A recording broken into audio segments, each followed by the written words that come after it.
Ambassador Kethral stood on the bridge of the Divine Conquest and looked at the blue planet on the screen. He had seen many worlds in his long life. He had watched species kneel before the might of the Valanthi Dominion. He had accepted the surrender of kings and presidents and hive queens. But something about this small world made him pause. "Report," he said, his voice calm and cold. The science officer turned from her station. Her 4 eyes blinked in sequence, a sign of confusion among their kind. "The planet is called Earth, Ambassador. The dominant species calls themselves humans. They are young, very young. Their first spaceflight was only 200 of their years ago." Kethral made a sound of amusement. 200 years. The Valanthi had ruled the stars for 40,000 years. These humans were like children taking their first steps. "Technology level?" he asked. "Primitive. They have basic, faster-than-light travel. Simple energy weapons. Their largest warships are smaller than our escort vessels." The science officer paused. "Ambassador, they should not be a problem. Our fleet could destroy their entire military in less than a day." Kethral nodded slowly. Behind his ship, 300 warships of the Valanthi Dominion waited in formation. Each ship carried enough firepower to burn a continent. Together, they had conquered 17 star systems. They had never lost a battle. "Open a channel," Kethral commanded. "Let us introduce ourselves to these humans." The communication officer worked at his station. A moment later, he looked up with surprise on his face. "Ambassador, they are already hailing us. They detected our arrival and have been waiting for us to speak." This was unusual. Most primitive species panicked when they saw a Valanthi fleet. They ran or hid or sent desperate messages begging for mercy. But these humans had simply waited. "Put them through," Kethral said. The main screen changed. A human female appeared. She had dark skin and white hair, and she sat in a simple chair in a simple room. She did not look afraid. She did not look impressed. She looked at Kethral the way one might look at an unexpected guest who had arrived at dinner time. "I am Ambassador Kethral of the Valanthi Dominion," he announced. "Rulers of 17 star systems. Masters of the Outer Rim. We have come to offer your species a place in our great empire." The human woman nodded slowly. "I am Secretary General Chen Wei of the United Earth Government. Welcome to our solar system. We noticed your fleet 3 days ago when you entered our sensor range." Kethral felt a small flicker of surprise. 3 days? Their sensors had detected the fleet from that distance? He pushed the thought aside. It did not matter. Technology could not overcome numbers. "You understand why we are here," Kethral said. It was not a question. "I believe so," Chen Wei replied. "You have come to conquer us, to add Earth to your empire, to take our resources and use our people as servants or soldiers." Kethral appreciated her directness. "You understand the situation clearly. This is good. It will make things easier. If you surrender now, we will be merciful.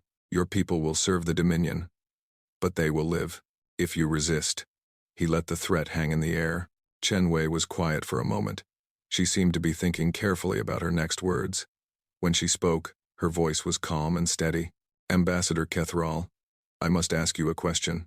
In your 40,000 years of conquest, has any species ever said no to you?"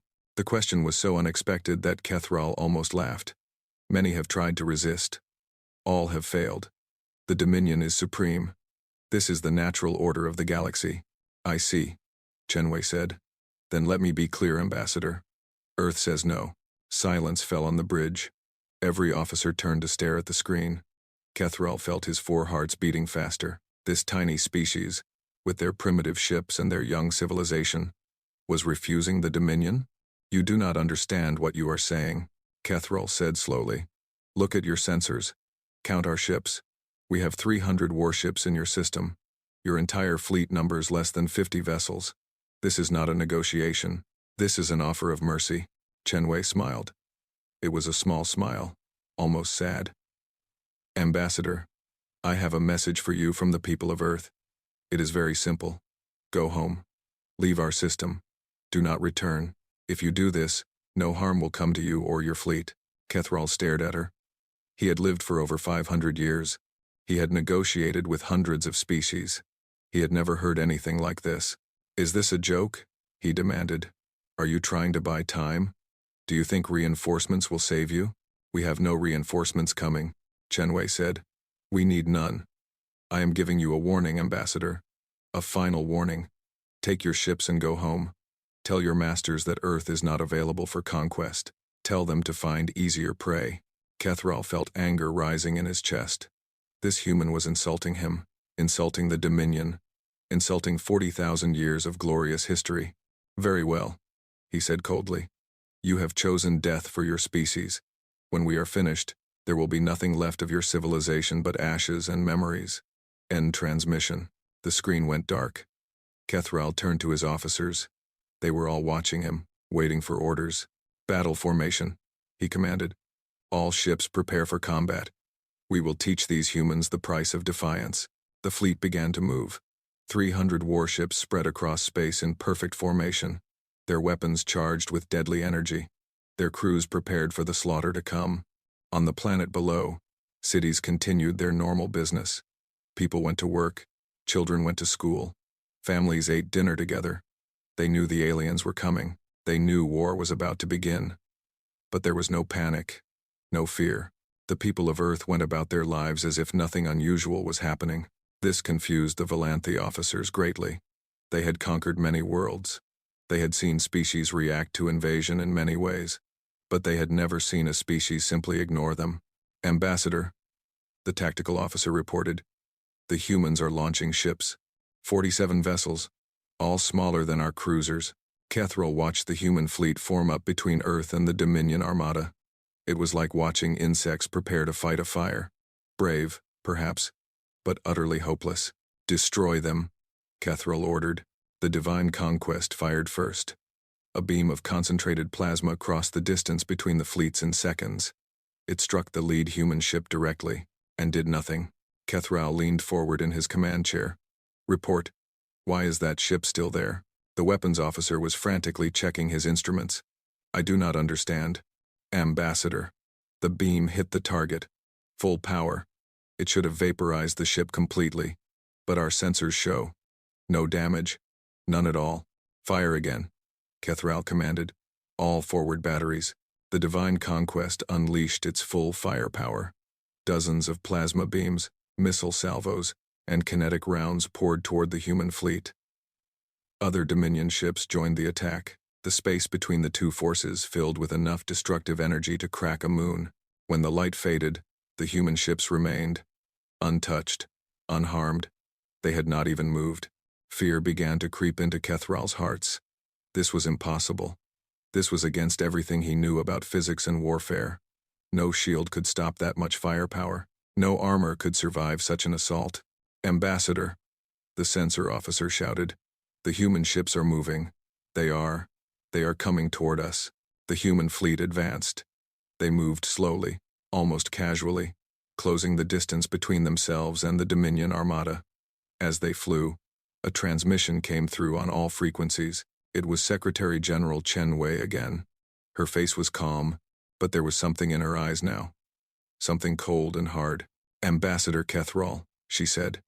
"You were warned. You chose not to listen. Now you will learn why Earth said no." The human ships opened fire.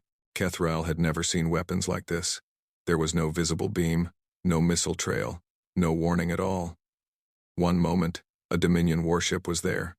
The next moment, it simply ceased to exist, not destroyed, not damaged, simply gone, as if it had never been. "Evasive maneuvers," Kethral screamed. "All ships, scatter." The fleet tried to run, but the human ships were faster than anything the Volanthi had ever encountered.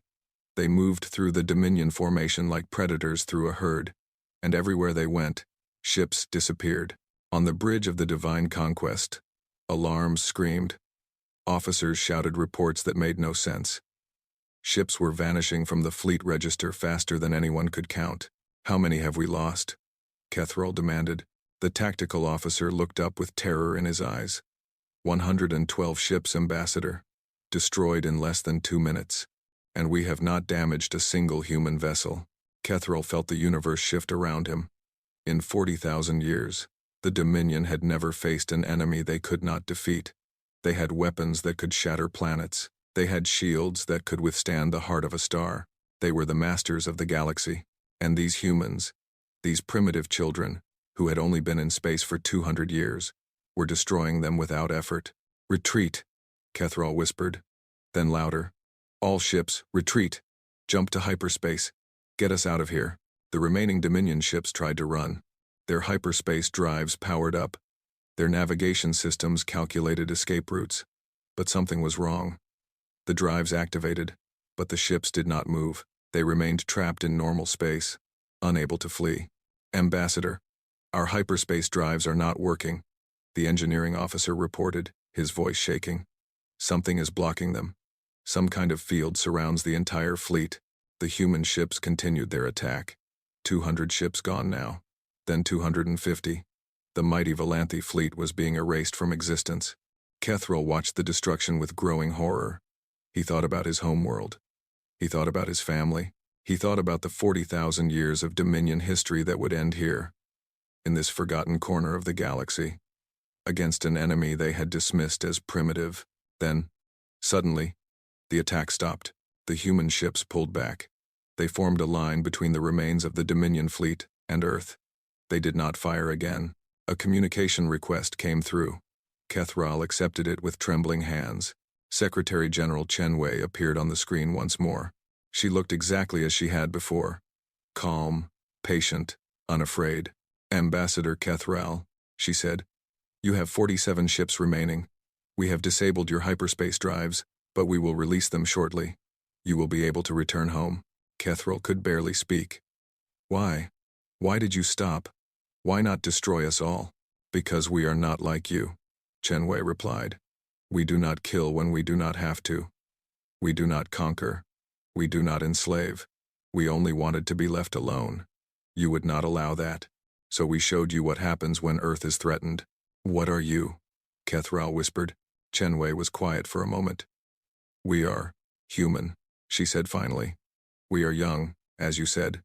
We have only been in space for 200 years. But we have been fighting wars among ourselves for 10,000 years.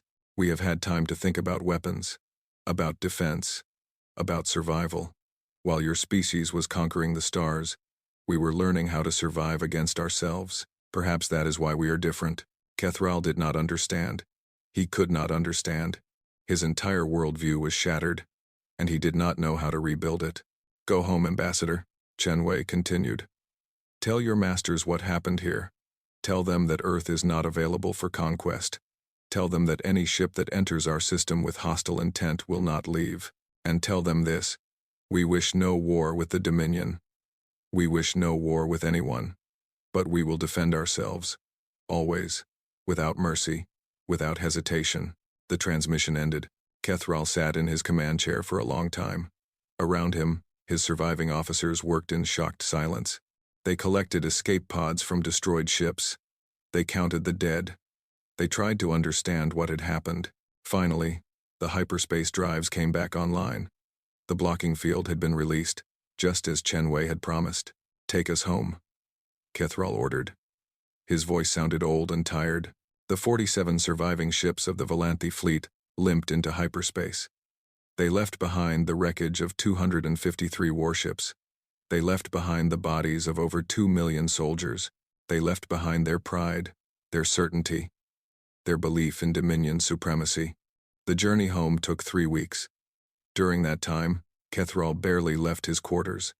He spent hours staring out the window at the streaming lights of hyperspace. He thought about the human woman, Chen Wei. He thought about her calmness, her patience, her complete lack of fear. She had known.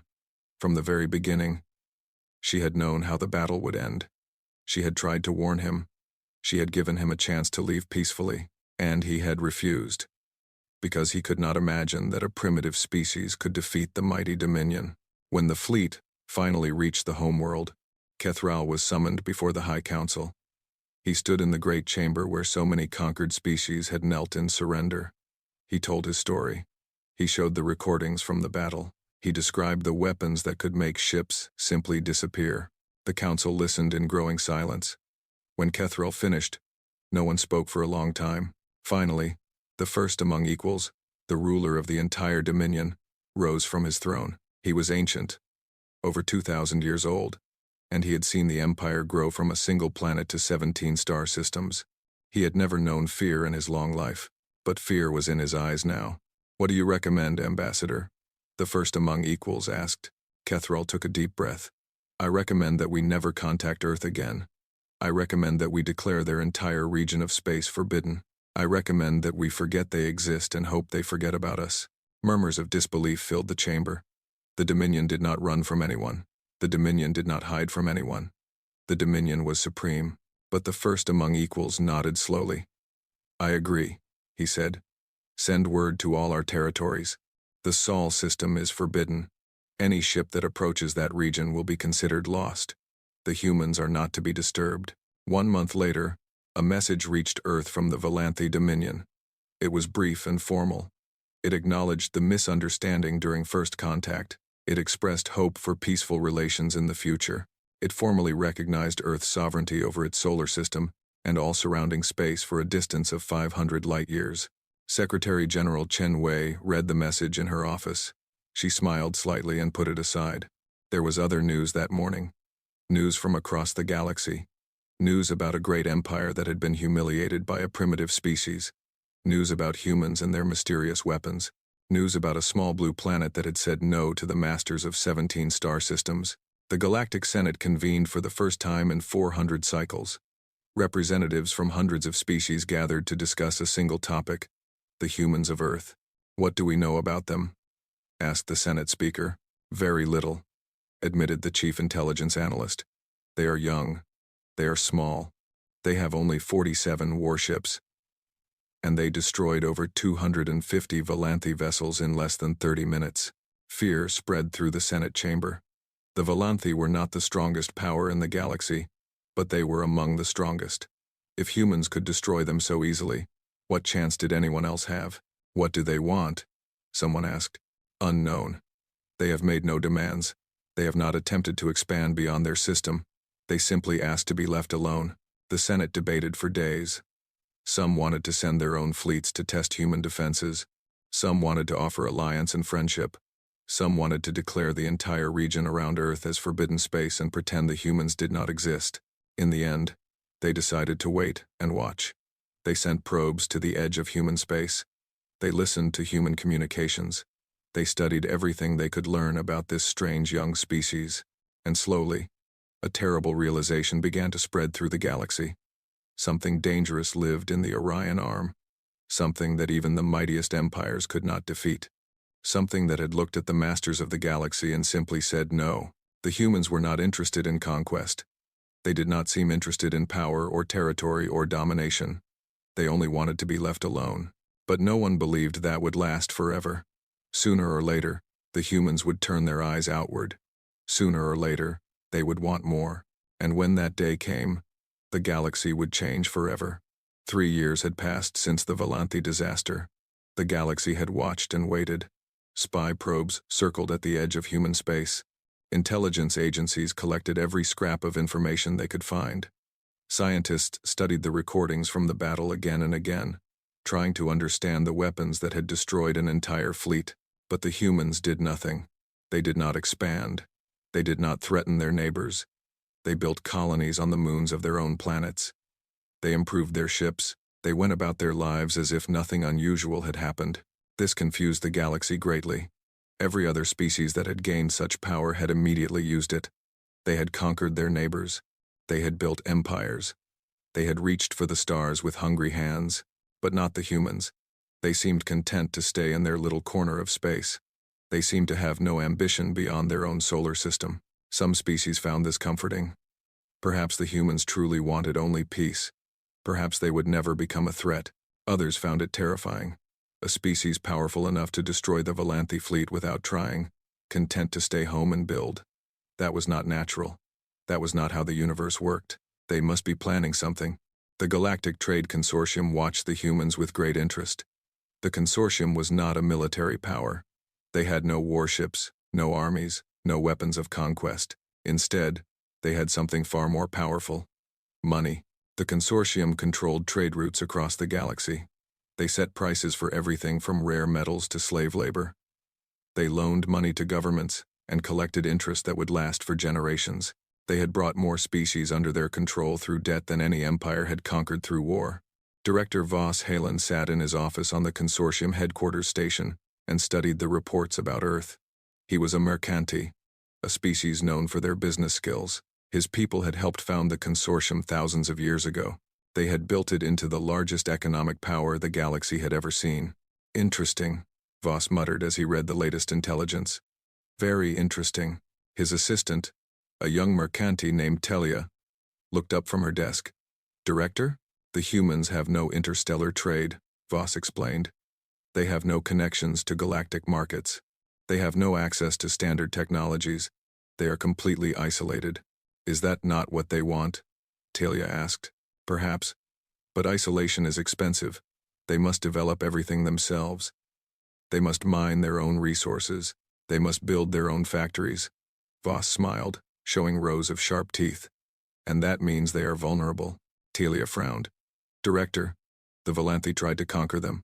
We saw what happened. The Volanthi used weapons, Voss said dismissively. We use contracts. Very different things. The humans may have weapons that can destroy fleets, but can those weapons stop economic pressure? Can they fight inflation? Can they shoot interest rates? He stood up and walked to the window. Outside, ships from 100 worlds moved through the station's docking rings. Trillions of credits flowed through this station every day. The consortium did not need to conquer anyone. They simply made themselves necessary. Prepare a trade delegation, Voss ordered. The finest ships, the best negotiators. We will offer the humans everything they could want. Technology, star charts, membership in the galactic community.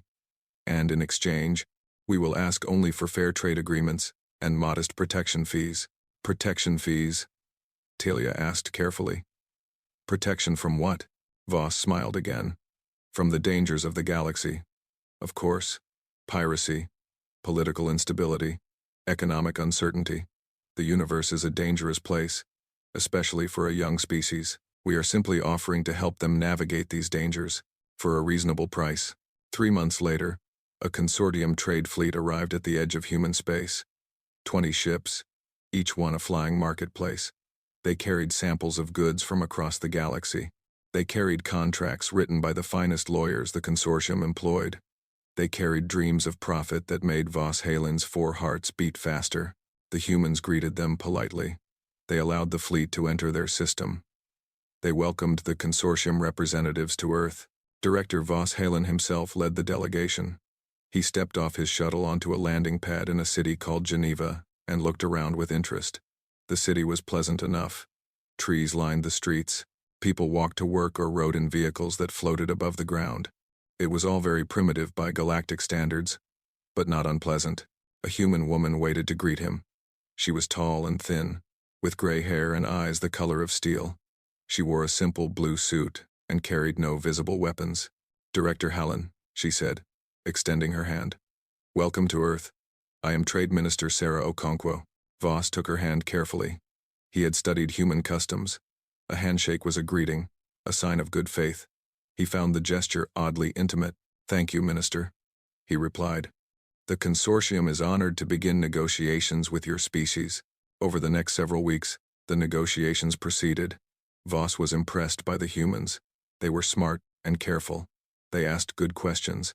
They understood the value of what the consortium was offering. They also asked questions that made Voss uncomfortable.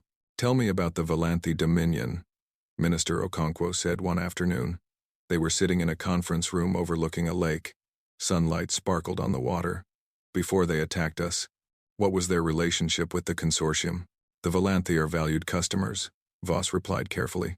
They purchase goods from consortium markets. They borrow money for their military operations.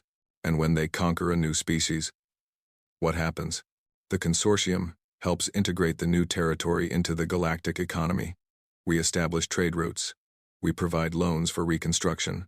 We help the conquered species become productive members of society. Productive members, Okonkwo repeated. What does that mean exactly? Voss shifted in his seat. It means they contribute to the galactic economy. They provide labor. They pay their debts. And if they cannot pay their debts, then arrangements are made. Assets are transferred. Labor contracts are extended. Voss was sweating now. This was not how these negotiations usually went. Most species were so grateful for consortium attention that they signed whatever contracts were put in front of them. Director Hallen, Okonkwo said quietly, "Would you say that the consortium profits from war and conquest?" "I would say that the consortium provides necessary services during times of transition, and those services include loans at high interest to conquered peoples who have no choice but to accept. The interest rates are determined by risk assessment. Newly conquered populations are a higher risk." Okonkwo nodded slowly. She did not seem angry. She seemed thoughtful. This worried Voss more than anger would have. "Let me tell you a story, Director," she said. "Long ago, before humans went to space, there were organizations on Earth that worked much like your consortium. They loaned money to desperate people. They charged high interest. They took everything when the debts could not be paid. Do you know what we called them?" Voss shook his head. "Loan sharks. Predators. Criminals." Okonkwo's voice was still calm, still polite. "We made laws against them. We protected people from their practices. We understood that some forms of business are simply wrong. Minister, I assure you that the consortium operates within all galactic laws. Laws that the consortium helped write," Okonkwo observed. "Laws that protect consortium interests. Laws that allow the consortium to profit from the misery of others." She stood up and walked to the window. For a long moment, she looked out at the lake in silence. "Director Halen, I have a proposal for you. Not the proposal you came here hoping for. Something different." Voss felt his hearts beating faster. "I am listening. Earth will trade with the consortium. We will buy your technologies. We will study your star charts. We will learn everything you can teach us about the galaxy." "Excellent," Voss began, reaching for his contracts. "I am not finished," Okonkwo said. "We will buy these things, but we will not sell anything in return. We will not take your loans. We will not pay your protection fees. We will not become a part of your economic empire. That is not how trade works," Voss protested. "It is how our trade will work," Okonkwo replied. "We will pay fair prices for what we want, but we will not owe you anything. We will not be obligated to you in any way. Take it or leave it." Voss stared at her. In all his years as a trade negotiator, no species had ever made such a proposal. It was absurd. It was insulting. It was not how the galaxy worked. But he remembered the Volanthi fleet. He remembered the recordings of ships simply vanishing into nothing. He remembered the fear in the eyes of the first among equals. "I will present your proposal to the Consortium Council," he said finally. The council debated for weeks. Many wanted to reject the human offer entirely. Who were these primitives to dictate terms to the consortium? But others pointed out that human money was still money. Human technology sales would still bring profit. And perhaps, in time, the humans would realize they needed more from the consortium. Perhaps they would become more reasonable. In the end, the council accepted the human terms. Trade began between Earth and the consortium. What happened next shocked everyone. The humans learned fast, terrifyingly fast. They bought consortium technology and took it apart, piece by piece. They studied how it worked. They improved it. Within 6 months, they were building their own versions that were better than the originals. They bought star charts and navigation data. Within a year, human ships were traveling routes that had taken the consortium centuries to map. They bought manufacturing equipment. Within 18 months, human factories were producing goods that matched consortium quality at half the price. Director Voss Halen watched the reports with growing horror. This was not how it was supposed to work. New species were supposed to become dependent on consortium products. They were supposed to need consortium expertise. They were supposed to fall deeper and deeper into consortium debt until they had no choice but to do what they were told. The humans had broken the system. They had taken what they needed and used it to become stronger. They had not become dependent on anyone. "This is impossible," Voss complained to Telia one evening. "No species develops this fast. It takes thousands of years to reach their level of technology. They have done it in less than 2. "Perhaps they were always capable," Telia suggested. "Perhaps they simply lacked the knowledge, not the ability." Voss slammed his hand on his desk. "They are cheating somehow. They must be. No one can learn this fast." But the humans were not cheating. They were simply human. They had brains that evolved to learn new things quickly. They had cultures that valued innovation and creativity. They had a history of solving impossible problems through sheer stubbornness and determination. And now they had galactic technology to study. 3 years after the first trade deal, Earth announced that they were closing their markets to consortium goods. They no longer needed to buy technology. They could make everything themselves. The same day, the human government announced that all consortium assets in the solar system were being nationalized. The consortium trading stations, the warehouses, the data centers that had been built in Earth orbit. All of it now belonged to humanity. They cannot do this, Voss screamed when he heard the news. This is illegal. This violates the trade agreements. He pulled up the contracts and began reading through them, searching for the clause that would allow the consortium to demand compensation. He found nothing. The human lawyers had been very careful. Every word had been chosen with precision. Every clause had been written to protect human interests. The consortium had been beaten at their own game. Director, Tilia said quietly, there is more. More? What more could there possibly be? The humans are building a fleet. Not warships, trading vessels. They are planning to establish their own trade routes through the galaxy. They are planning to compete with us. Voss felt the blood drain from his face. Competition. The consortium had not faced real competition in 3,000 years. They had always been able to buy out or destroy any rivals. But the humans could not be bought. And they certainly could not be destroyed. We must stop them, Voss said. We must find a way. But there was no way. The consortium sent lawyers to argue their case before the Galactic Senate. The humans sent their own lawyers, who argued better. The consortium tried to impose trade sanctions. The humans simply traded with species who wanted access to their technologies. The consortium tried to spread rumors about human products being dangerous or unreliable. The humans released independent testing data that proved their products were superior. Every move the consortium made, the humans countered. Every scheme failed. Every plan collapsed. And the humans kept building. They established trade relationships with species the consortium had exploited for centuries. They offered fair prices and fair terms. They did not charge protection fees. They did not demand interest on loans. They simply traded, honestly and openly. Species that had been drowning in consortium debt found new options. They could sell their goods to humans and pay off their obligations. They could buy human products without going deeper into debt. They could escape the trap that had held them for generations. The consortium empire began to crumble. Not through war or violence, but through simple economics. The humans offered something better, and the galaxy chose them. Director Voss Halen was called before the consortium council to explain his failures. He stood in the great chamber where he had once celebrated countless victories and looked at the angry faces of his colleagues. How did this happen? The council chairman demanded. We sent you to turn the humans into customers. Instead, they have become competitors. They have stolen our technologies, our markets, our clients.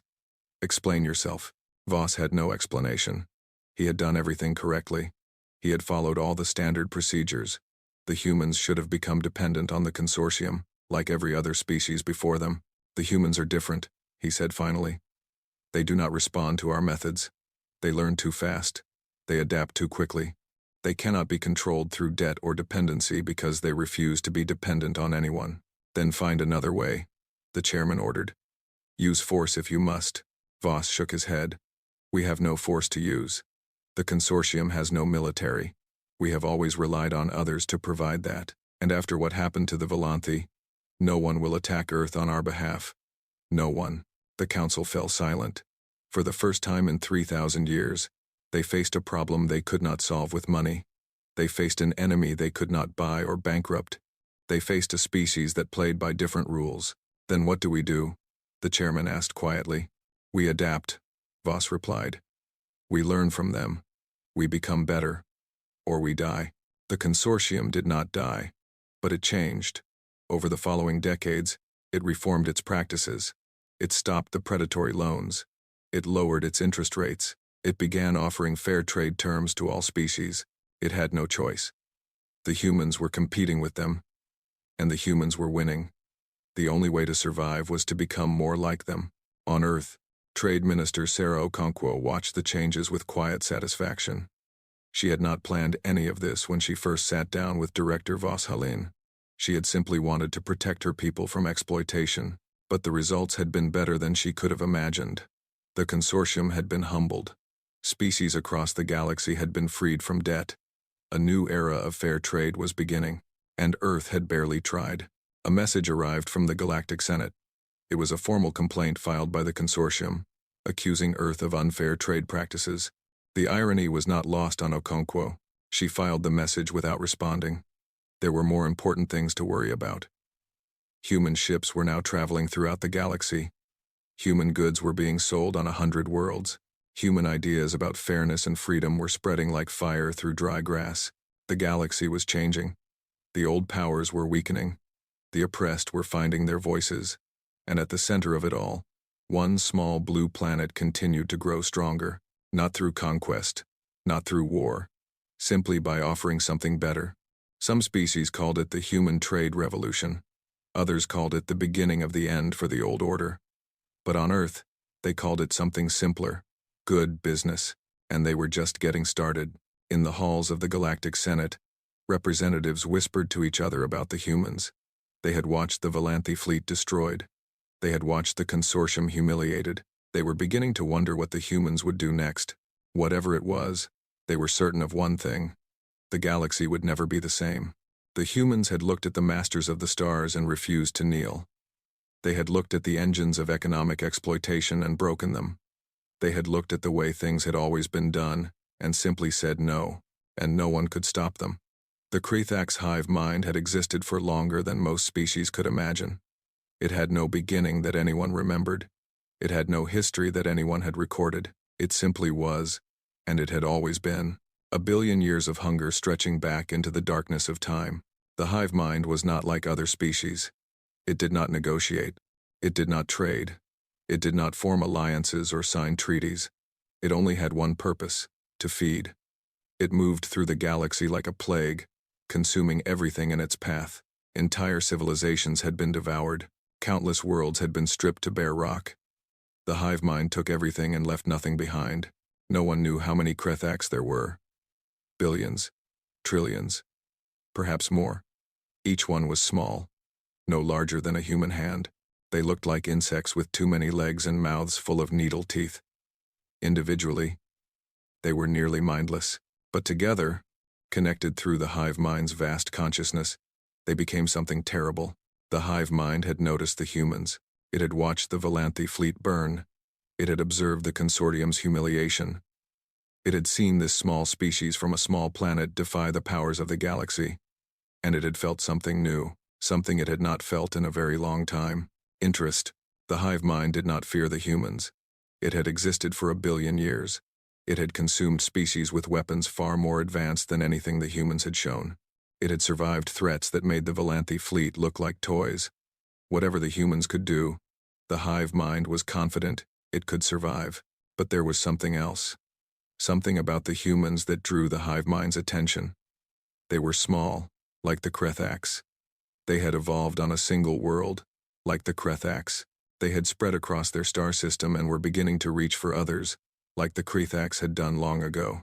In a strange way, the hive mind saw something familiar in humanity, something that reminded it of its own ancient past. Perhaps that was why it decided to devour them. Perhaps it wanted to consume that familiar spark. Perhaps it was simply hungry. The hive mind began to move toward Earth. Human deep space sensors detected the swarm 3 months before it arrived. At first, the operators thought their equipment was malfunctioning. The readings made no sense.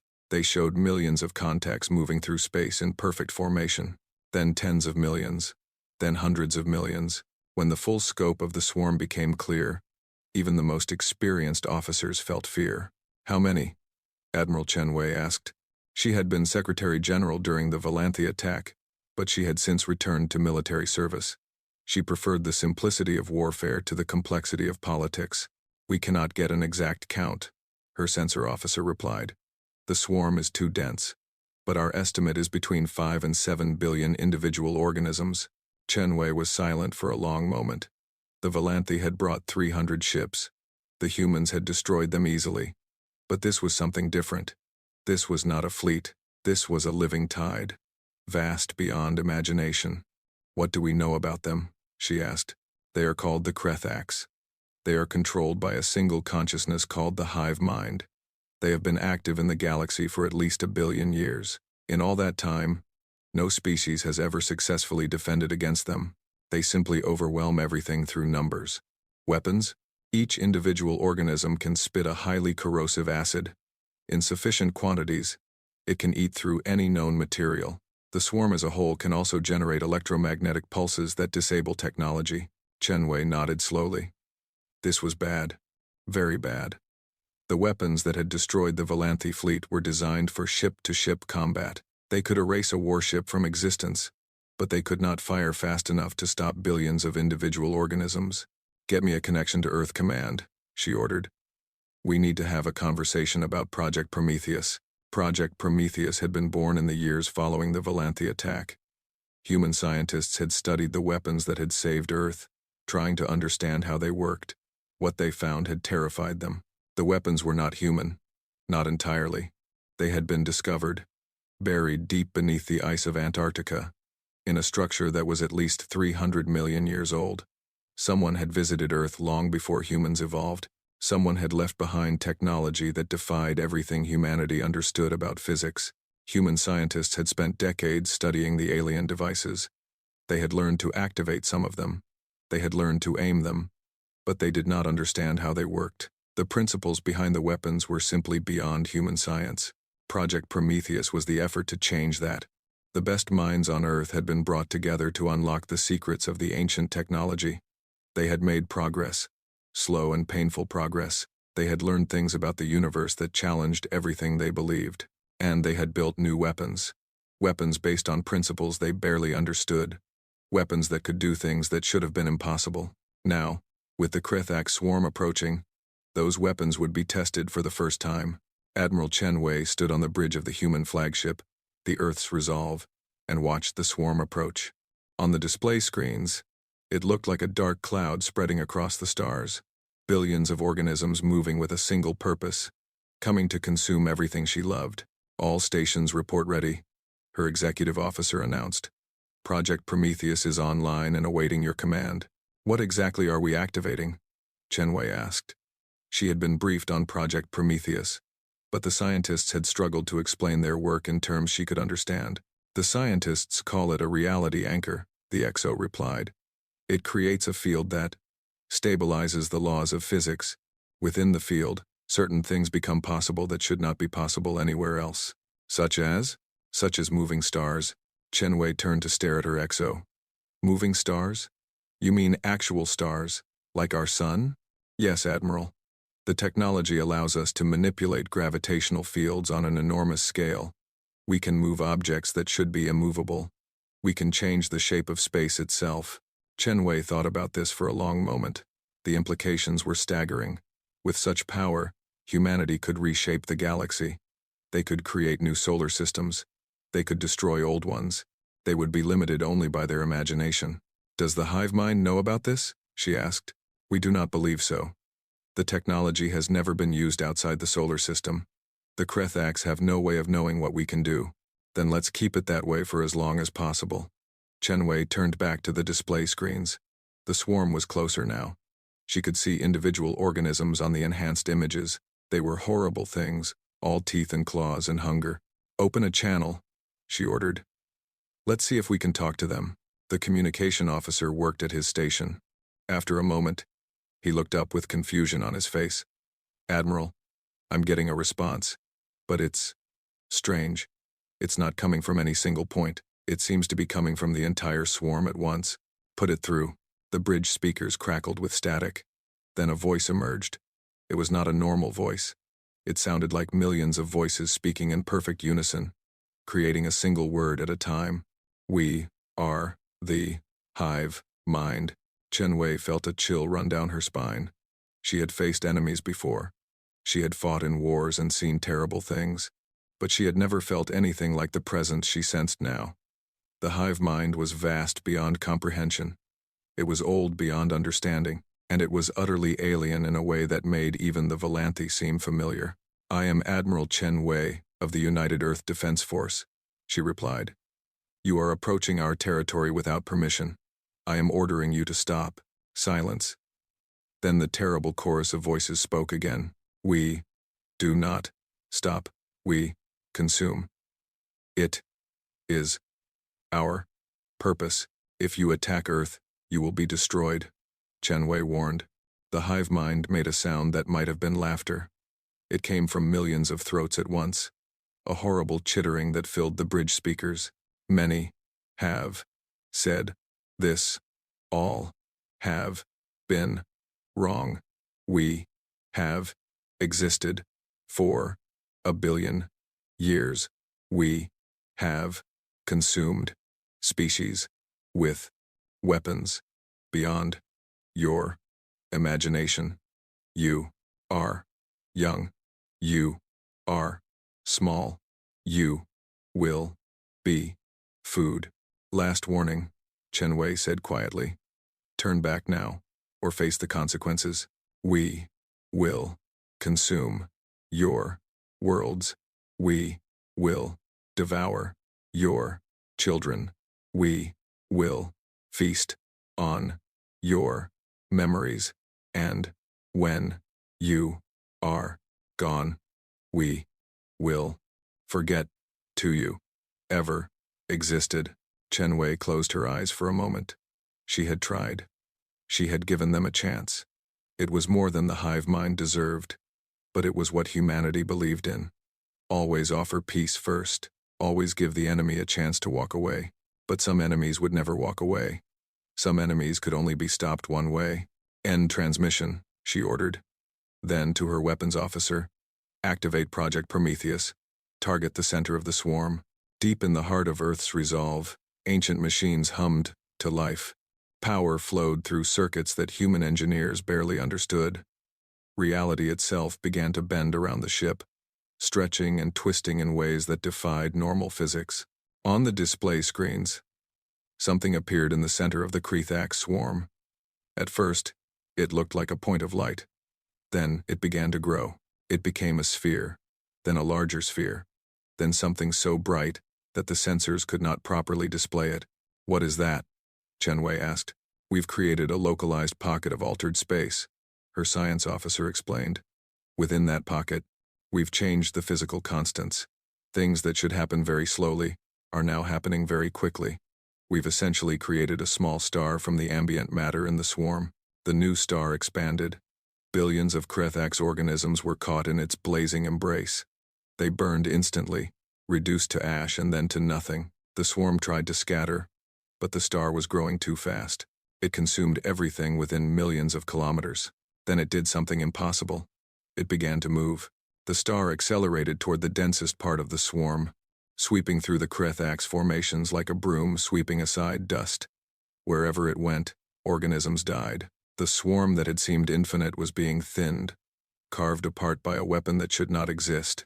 The hive mind's voice came through the speakers again. This time, there was something different in its tone, something that might have been confusion or fear. This is not possible. You cannot create stars. No species can do this. We're not creating it, Chen Wei replied calmly. We're moving it. Watch carefully. On the display screens, the star changed direction again. It curved through space in a way that defied gravity, following a path that no natural object could follow. It was being controlled, guided, aimed like a weapon. The hive mind fell silent. For the first time in 1 billion years, it faced something it could not understand. The laws of physics that governed the universe, the rules that had allowed the hive mind to survive and grow for countless ages, were being broken right in front of it. How? The hive mind demanded.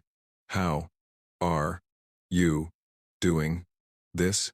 Chen Wei smiled grimly. We found something, buried on our planet, something very old, something left behind by a species that existed before you were born. And we learned how to use it. She leaned forward in her command chair. This is your final warning. Leave our system, leave our region of space. Never return. If you do, we will destroy every last one of you. We have the power, we have the will, and we have absolutely no patience left for species that think they can consume everything they see. The swarm hesitated. Billions of organisms paused in their advance, waiting for guidance from the hive mind. They had never hesitated before. They had never needed to. The hive mind had always known what to do, but now the hive mind was uncertain. It had seen the impossible. It had watched stars move. It had felt millions of its children burn, and it understood, with terrible clarity, that the humans could do much worse. We will return, the hive mind said finally. We will find a way to defeat you. If you return, you will die, Chenwei replied. All of you. Every single organism. We will hunt you through the galaxy. We will burn your spawning grounds. We will erase you from existence. Do you understand? There will be no second chance. There will be no negotiation. There will only be extinction. The hive mind was silent for a long moment. The swarm continued to hover at the edge of the solar system, damaged but not destroyed. Billions of organisms still survived. The hive mind still commanded vast power, but it had felt fear. For the first time in a billion years, it had encountered something it could not simply consume. Something stronger than itself. Something that had looked at its endless hunger and simply said no. We understand. The swarm began to withdraw. Slowly at first, then faster. Billions of organisms turned and fled, retreating from the solar system, retreating from the region of space around Earth. They did not stop until they had put 3 entire galactic sectors between themselves and humanity. On the bridge of Earth's resolve, Admiral Chenwei watched them go. Her hands were shaking slightly. She had not shown it during the confrontation, but she had been terrified. The hive mind was vast and ancient and powerful. If Project Prometheus had not worked, if the weapons had failed, humanity would have been devoured. But the weapons had worked. The humans had won. Stand down from battle stations, she ordered. Begin recovery operations for any damaged ships, and get me a line to Earth. The government needs to know what happened here. The news spread across the galaxy faster than any ship could travel. The Krethak's hive mind, the terror of 1,000 civilizations, had been turned back by the humans. Not just turned back, humiliated. They had fled from a species that had only been in space for 2 centuries. Intelligence agencies across the galaxy scrambled to understand what had happened. They studied the sensor data transmitted by spy probes. They analyzed every scrap of information they could find. What they discovered terrified them. The humans had moved a star. They had created matter from nothing. They had bent the laws of physics to their will. This was not advanced technology. This was something else entirely. This was power on a scale that no known species possessed. The Galactic Senate convened an emergency session. Representatives from hundreds of species crowded into the Great Chamber, shouting over each other, demanding answers. What are they? Someone cried. How can they do these things? They are not natural, another voice insisted. No species evolves this kind of power. They must have found something. Someone must have given them this technology. Does it matter? A third representative asked quietly. Whatever the source of their power, they have it. And they have shown they are willing to use it. What do we do now? No one had an answer. The galaxy had never faced anything like this. The old powers had always been able to contain any threat through force or economics or politics. But the humans could not be contained. They had weapons that defied understanding. They had defeated every enemy sent against them. They were growing stronger every day. And the most terrifying part? They still showed no interest in conquest. They had not demanded territory from the Volanthi. They had not tried to destroy the consortium. They had not pursued the hive mind as it fled. They simply defended themselves and went back to their lives. What did that mean? What were they planning? What would they do when they finally decided they wanted more? The questions kept the galaxy awake at night. The answers, if they existed, remained hidden behind human smiles and human patience. On Earth, life continued as normal. People went to work. Children went to school. Families gathered for meals and holidays. The crisis was over, and most humans simply moved on with their lives. But in secret facilities around the world, scientists continued their work on Project Prometheus. They were learning more every day about the ancient technology. They were building new devices, new weapons, new tools that would make humanity stronger. And they were asking questions. Who had built the original devices?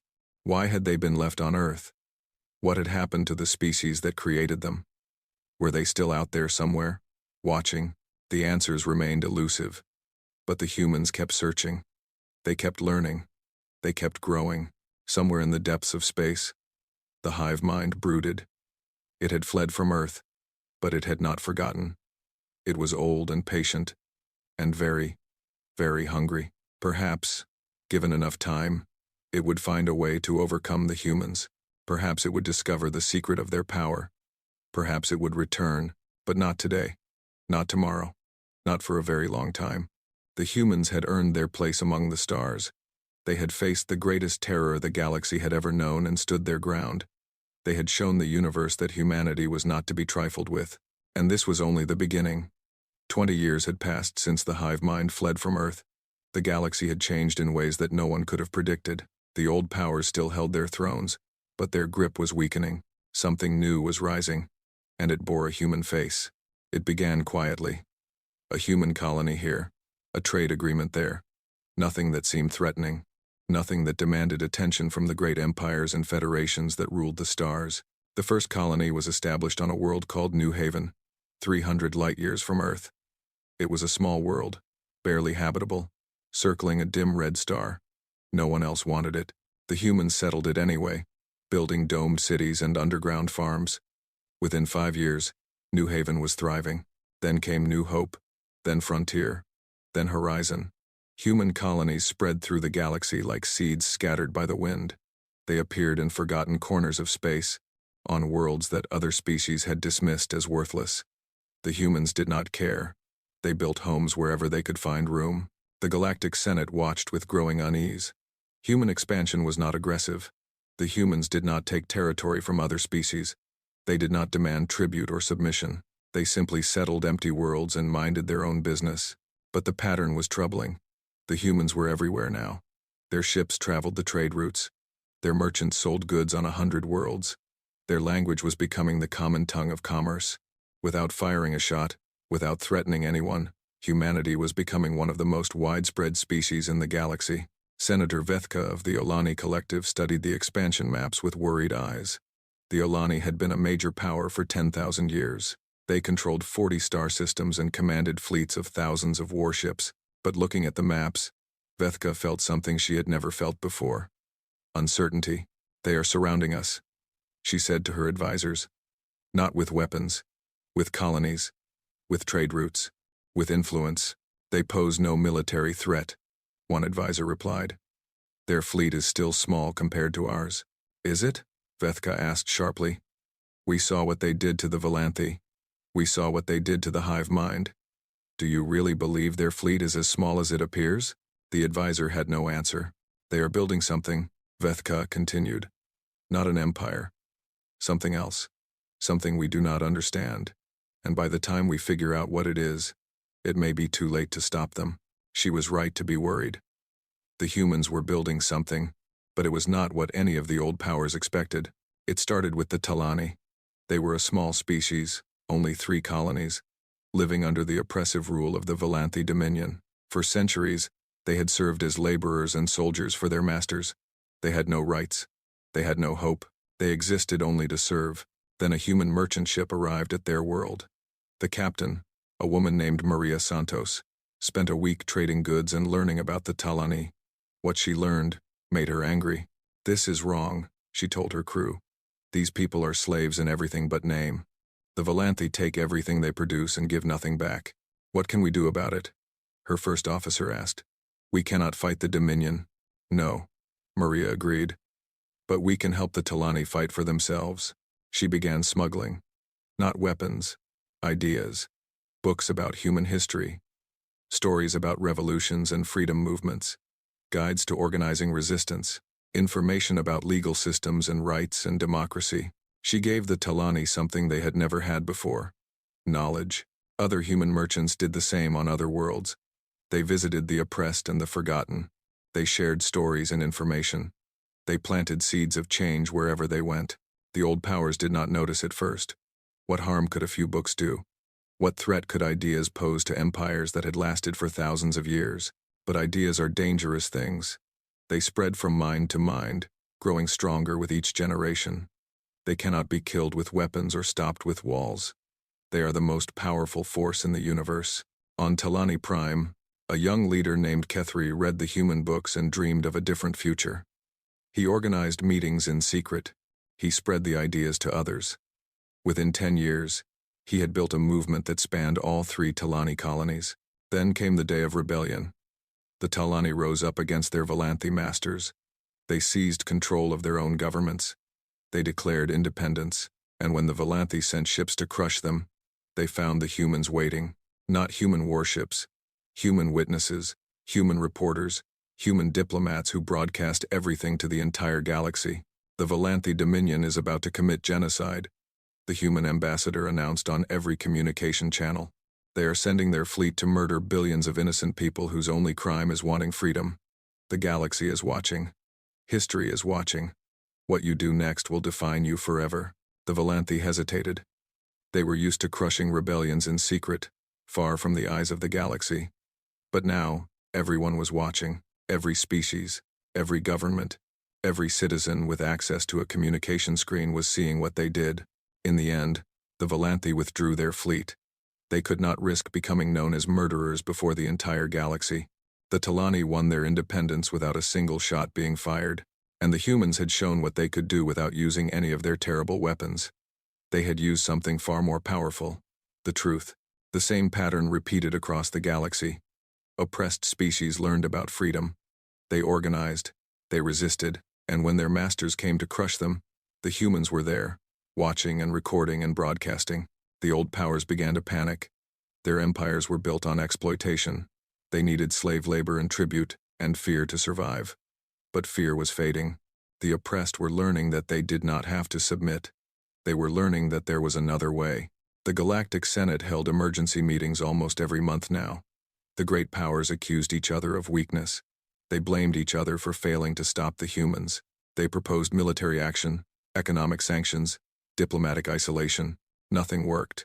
The humans were too popular. Too many species saw them as heroes. Any attack on humanity would unite the galaxy against the attacker. We cannot fight them directly, Senator Vethka admitted during one heated debate. They are too strong, and too many species support them. We must find another way. What way? Demanded a Volanthi representative. They are destroying everything we have built. Every day, more species join their side. Every day, we grow weaker, while they grow stronger. We destroy them from within. Vethka replied.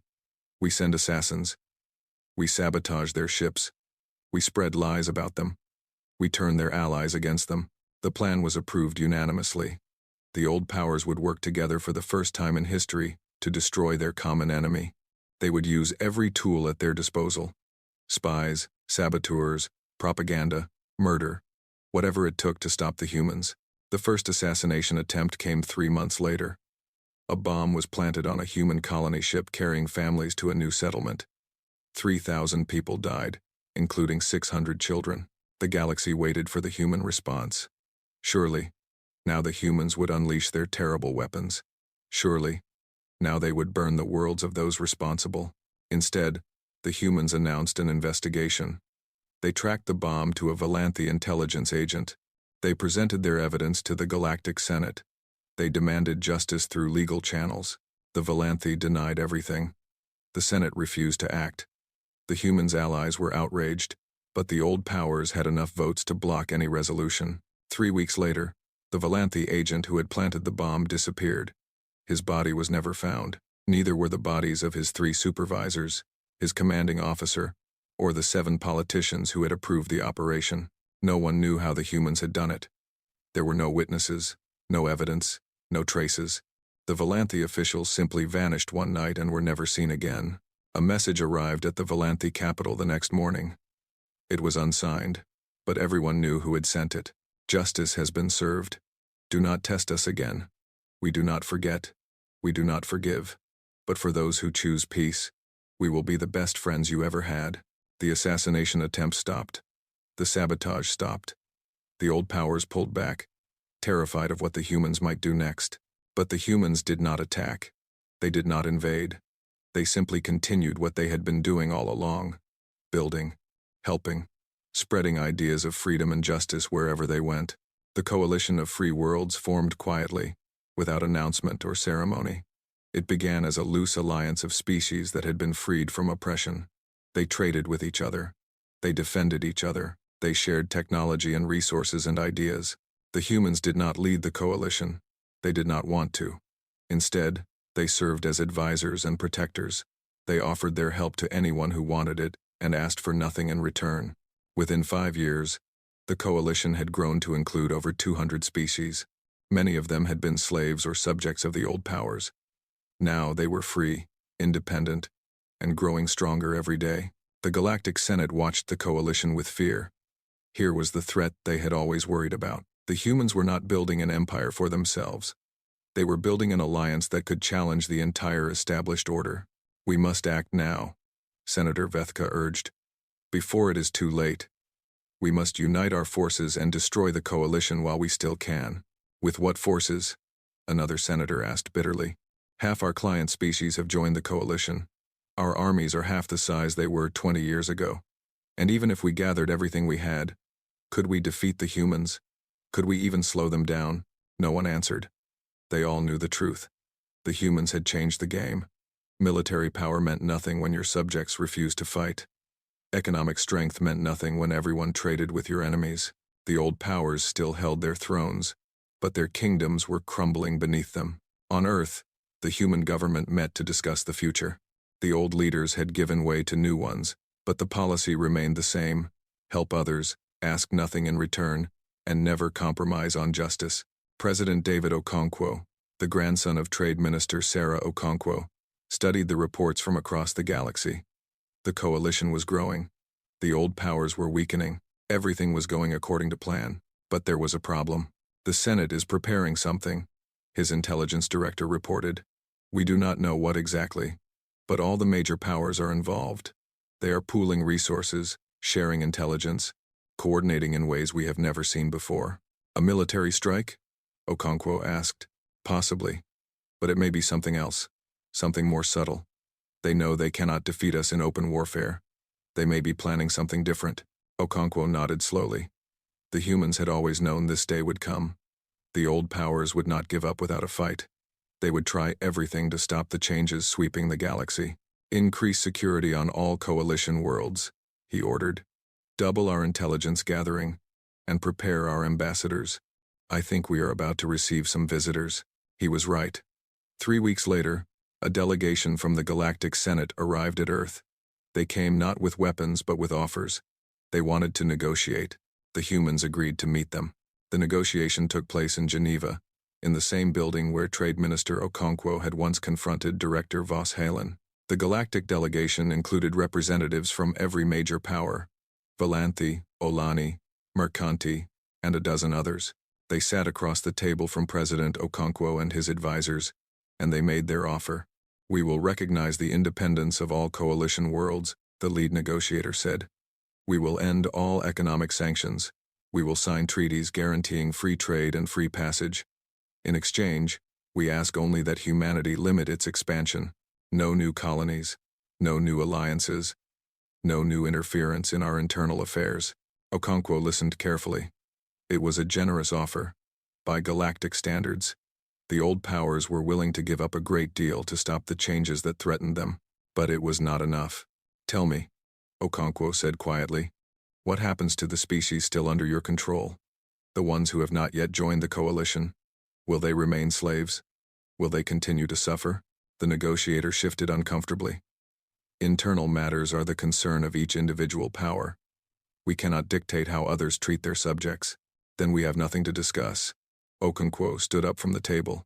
Humanity did not come to the stars to build an empire. We came to make things better, not just for ourselves, for everyone. If you are not willing to change how you treat your subjects, then we cannot make peace with you. You would risk war over this? The negotiator demanded. Over the fate of species you have never even met? Yes, Okonkwo replied simply. We would. The delegation returned to their masters with nothing. The old powers raged and threatened, but they did not attack. They had seen what the humans could do. They knew they could not win, and so the galaxy held its breath. The old order was dying, but it had not yet fallen. The new order was rising, but it had not yet won. Both sides watched each other across the void, waiting to see who would blink first. The humans did not blink. They continued building, continued helping, continued spreading their ideas of freedom and justice. They knew that time was on their side. Every day, the coalition grew stronger. Every day, the old powers grew weaker. Sooner or later, the balance would tip. Sooner or later, the old order would fall. And when it did, humanity would be there to help build something better. Not because they wanted power, not because they wanted glory, simply because it was the right thing to do. That was what the galaxy still did not understand. The humans were not conquerors. They were not empire builders. They were something far more dangerous. They were idealists. They believed in things like freedom and justice and equality. They believed that everyone deserved a chance to live in peace and dignity, and they were willing to do whatever it took to make that vision real. The old powers had faced many threats over the millennia. They had survived invasions and plagues and economic collapses, but they had never faced anything like this. They had never faced a species that wanted to change everything. The galaxy was about to learn what humanity really was, and nothing would ever be the same again. 50 years had passed since humanity first met the Volanthi. The galaxy was unrecognizable. Half the old empires had collapsed. Their former subjects had joined the coalition of free worlds, which now included over 500 species across 3,000 star systems. Trade routes that had once been controlled by ancient monopolies were now open to everyone. Slave markets that had operated for millennia had been shut down. The balance of power had shifted so dramatically that even the most optimistic human predictions had been exceeded. And still, humanity had not conquered anyone. Not a single species, not a single world. They had won by building, by helping, by showing that there was a better way to exist among the stars. The remaining old powers gathered in secret. They met on a neutral station far from any settled world, in a region of space that belonged to no one. 12 species sent their highest leaders, emperors, prime ministers, supreme counselors, and hive queens. Together, they represented the last remnants of the galactic order that had existed for countless thousands of years. Senator Vethka of the Olani, now ancient and tired, looked around the chamber at her fellow rulers. She had spent her entire career fighting the humans. She had watched every strategy fail. She had seen everything she believed in crumble to dust. "We have lost," she said simply. "It is time to accept this truth." The Volanthi Emperor slammed his fist on the table. "We have not lost. We still command powerful fleets. We still control wealthy worlds. We can fight." "Fight who?" Vethka asked wearily. "Fight the humans? We saw what happened to your fleet. We saw what happened to the hive mind, and that was 50 years ago. 50 years of human advancement. Do you think they have grown weaker since then? Then we fight the coalition," the Emperor insisted. "The humans protect them, but they cannot protect everyone at once. We strike their allies, force the humans to spread themselves thin. And then what?" a Mercanti trade lord asked. "Even if we won, what would we gain? Burned worlds and dead populations. The very subjects we hope to reclaim would be destroyed in the fighting." The chamber fell into bitter silence. They all knew the truth, even if they did not want to say it out loud. The old ways were finished. The question was not whether they would fall, but how. Vethka spoke again. "There is only one option left. We go to the humans and surrender. Not on a battlefield. At a negotiating table, we offer them everything they want, and we hope they are merciful." "Surrender?" the Emperor spat. "The Volanthi do not surrender. We have never surrendered in 40,000 years. Then the Volanthi will be the first to fall," Vethka replied coldly. "The rest of us will make peace while we still have something to offer." The debate continued for 3 days. Some refused to accept the reality of their situation. Others could not imagine a galaxy where they were not supreme. But in the end, necessity won over pride. The old powers agreed to send a delegation to Earth. They would ask for terms. The delegation arrived in human space 3 weeks later. 12 ships, each one carrying the most powerful ruler of its species. They were escorted by human warships through the solar system, past the colonies on Mars and the stations around Jupiter, until they reached Earth itself. President Maria Chen greeted them on the surface. She was the great-granddaughter of Admiral Chen Wei, who had turned back the hive mind half a century before. She had her ancestors' calm eyes and patient smile. She was 73 years old, and she had spent her entire life preparing for this moment. "Welcome to Earth," she said as the delegation stepped off their shuttles. I hope your journey was comfortable. The Volanthi Emperor looked around at the blue sky and green trees with barely concealed contempt. This small world, with its primitive beauty, had brought the mightiest empires in the galaxy to their knees. He could not understand how. We have come to discuss terms, he said stiffly. Then let us discuss them, President Chen replied. She led them to a conference hall that had been prepared for the occasion. It was a simple room, with windows overlooking a garden. There were no symbols of power, no displays of wealth, no reminders of human military might.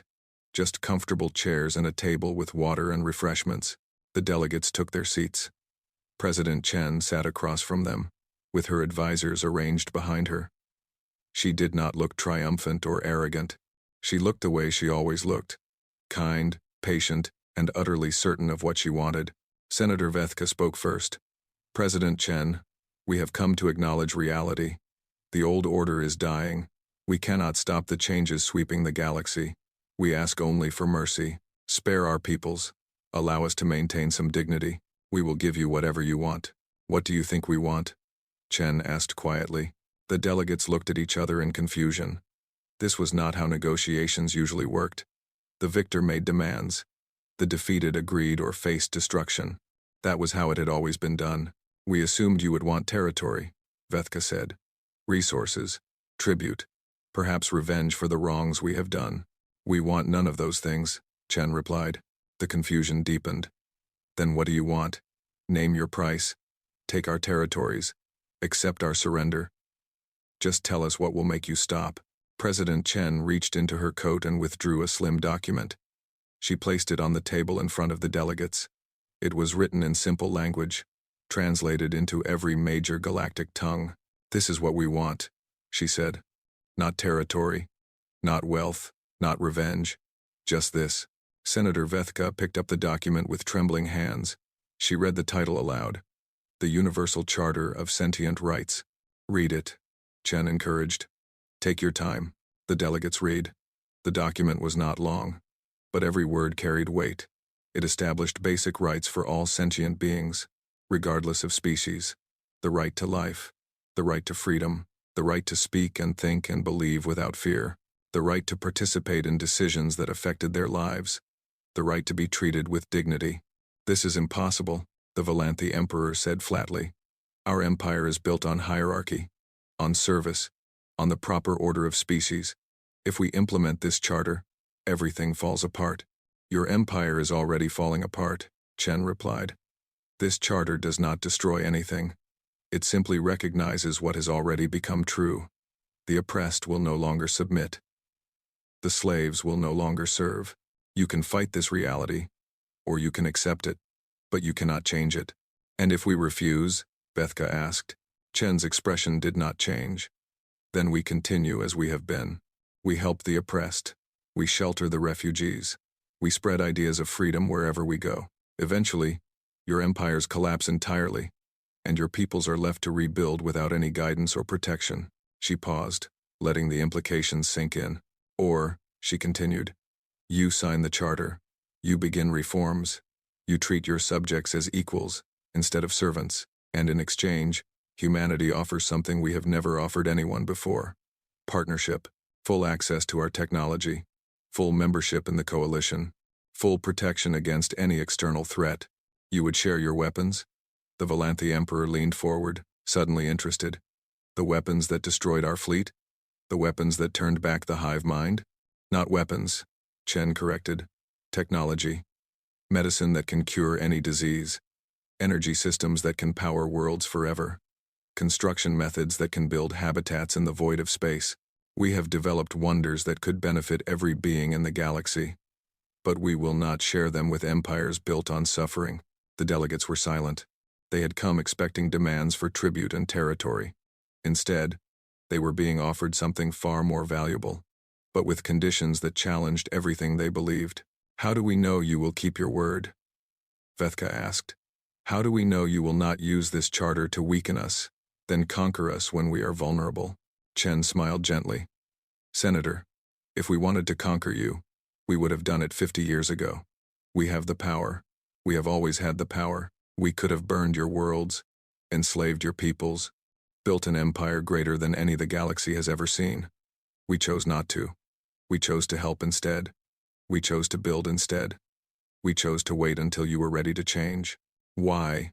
The Emperor demanded. Why would any species do this? What do you gain from helping others? Chen was quiet for a moment, considering her answer. When she spoke, her voice was soft but clear. Long ago, before we reached the stars, humans nearly destroyed ourselves. We had wars that killed millions. We had technologies that could have ended all life on our world. We came within a hair's breadth of extinction, more than once. But somehow, we survived. We learned. We grew. She looked at each delegate in turn, meeting their eyes. What we learned was this: the only way to truly win is to help everyone else win too. Empires built on oppression always fall. Economies built on exploitation always collapse. Only cooperation, only mutual benefit, only genuine respect for others leads to lasting prosperity. We did not come to the stars to repeat the mistakes of our past. We came to build something better, something that would last. A beautiful philosophy, the Emperor said, his voice dripping with contempt. But the galaxy is not a classroom. It is a battlefield. The strong take from the weak. That is the natural order. Perhaps it was. Chen agreed. But natural orders can change. Evolution does not stop. The universe is billions of years old, and it will exist for billions more. Who knows what the natural order will be a million years from now? A billion years from now? We believe it can be something better than endless conflict. We believe intelligent beings can choose something different. She stood up from her chair and walked to the window. Outside, the garden was full of flowers from 100 different worlds, brought to Earth by the species humanity had helped. A living symbol of what cooperation could create. You have a choice, Chen said, her back to the delegates. You can cling to the old ways, watch your empires crumble, and be remembered as the last tyrants of a dying age, or you can embrace the future, join us in building something new, and be remembered as the leaders who had the courage to change. She turned back to face them. But know this: we will not stop. Whether you join us or oppose us, humanity will continue on its path. We will help the oppressed. We will shelter the refugees. We will spread freedom wherever we go. Nothing you do can prevent that. The only question is whether you will be part of the future or buried by it. The delegates requested time to consider. They were given private rooms and access to communication with their home governments. For 3 days, they debated among themselves and consulted with their advisors back home. Some argued for rejection. They could not imagine giving up power, even power that was already slipping away. They preferred to fight and lose than to surrender and survive. Others saw the opportunity. The humans were offering partnership, not domination. They were offering technology that could solve problems the old powers had struggled with for millennia. All they had to do was treat their subjects with basic decency. In the end, necessity won again. On the 4th day, the delegates gathered in the conference room. One by one, they signed the Universal Charter of Sentient Rights. Even the Valanthi Emperor signed, though his hand trembled with rage as he did so. President Chen watched each signature with quiet satisfaction. 50 years of work had led to this moment. 3 generations of humans had dedicated themselves to this goal. They had sacrificed and struggled and waited, knowing that one day the galaxy would be ready to change. That day had arrived. Thank you, she said when the last signature was complete. I know this was not easy. Change never is. But I promise you, the future will be worth it. Together, we will build something magnificent. The news spread across the galaxy within hours. The old powers had signed the charter. The age of empires was over. The age of cooperation had begun. On thousands of worlds, beings who had lived as slaves celebrated their freedom. Chains were broken. Prisons were opened. For the first time in their lives, billions of sentient creatures saw a future that was not defined by suffering. The coalition of free worlds expanded to include everyone. Former enemies became partners. Ancient grudges were set aside. The galaxy began the long process of healing from millennia of conflict and exploitation, and humanity continued to grow. Not through conquest, but through contribution. Human scientists shared their knowledge. Human engineers helped build new infrastructure. Human doctors healed the sick and taught others to heal. Human teachers spread ideas that had taken humanity thousands of years to learn. The final entry was made in the Galactic Codex, the great record of galactic civilization. It was written by the combined representatives of over 1,000 species, and it would be remembered forever. Sol system and all human territories are hereby declared off-limits to unauthorized contact, by order of the Galactic Senate, by request of no one. Violation is not prohibited. It is simply inadvisable. The humans do not forget. The humans do not forgive. But for those who choose peace, the humans will be the greatest friends the galaxy has ever known. Beneath the text, in 100 languages, a human phrase was inscribed: "We came in peace. We will leave you in peace. But never mistake our kindness for weakness." President Chen read the entry on the day it was published. She was sitting in her garden, surrounded by flowers from 100 worlds. She was old now, her hair white and her hands unsteady, but her eyes were still bright, and her smile was still warm. Her grandson sat beside her, a young man just beginning his career in the diplomatic corps. He had read the entry too, and he was bursting with questions. "Grandmother, why did they write it that way? It makes us sound dangerous." Chen laughed softly. "We are dangerous, child. We have weapons that can move stars. We have technologies that can reshape reality. Any species with such power is dangerous, but we would never use them aggressively. We only defend ourselves." True. But the galaxy needed to understand something important. Kindness is not the same as weakness. Mercy is not the same as helplessness. We could have conquered them all. We could have built the greatest empire the universe has ever seen. We chose not to. That choice makes us strong, not weak. She looked up at the sky, where starships moved against the blue like silver fish, swimming through an endless ocean. The old powers feared us because they could not understand us. They thought strength meant domination. They thought power meant control. They could not imagine a species that had the ability to rule everything and chose to rule nothing. "Do you think they understand now?" her grandson asked. Chen was quiet for a long moment. When she spoke, her voice was thoughtful. "Some do. Some never will. The universe is vast, and there will always be those who believe that might makes right. But we have shown them another way. We have proven that cooperation can work, that kindness can be powerful, that the galaxy can be better than it was." She reached out and took her grandson's hand. "That is our legacy, child. Not empire. Not conquest. Not fear. Hope. We gave the galaxy hope. And as long as that hope survives, everything we have done will have meaning." The years passed. President Chen died peacefully in her garden, surrounded by her family. She was mourned by a galaxy that had learned to love humans, even if they still did not fully understand them. But her work continued. Her grandchildren took up the cause, and their grandchildren after them, generation after generation of humans, working to make the galaxy a little better than they found it. The Codex entry remained, a permanent reminder of what humanity was: dangerous and kind, powerful and merciful, capable of destroying worlds but choosing to build them instead. And across the galaxy, species who had once trembled in fear now raised their children with stories about the humans. Stories about a small blue world that had said no to the masters of the stars. Stories about a species that had changed everything. Not through war, but through hope.